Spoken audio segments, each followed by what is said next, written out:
भाई बन से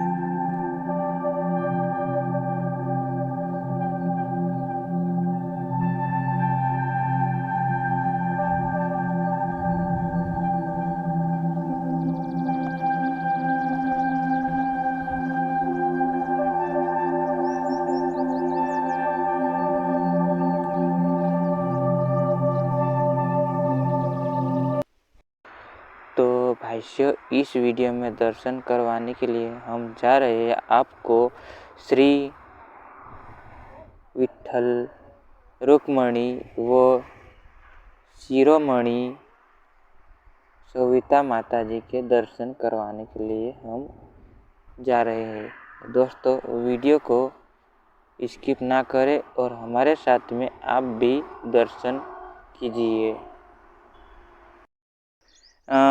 रुक्मणी माता जी છે और सविता माता जी છે और दूसरी છે शेरामणि माता। तो भाष्य इन्हीं माता जी ने तुम काज में दर्शन करावा है नी। तो दोस्तों चलो आपड़ो हमारे साथ में तुम भी दर्शन कराइस में।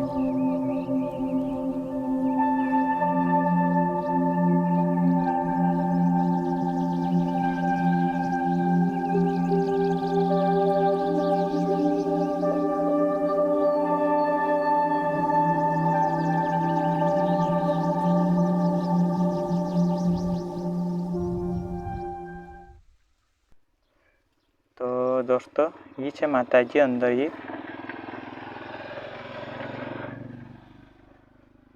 रुक्मणी और शेरामणि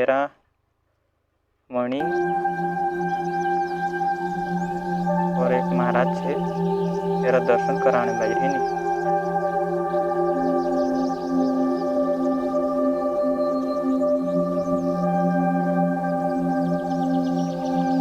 भाष्य आम एमी माताजी दरबार में आया आम काजे पीने देड़ियो नारियल है नी।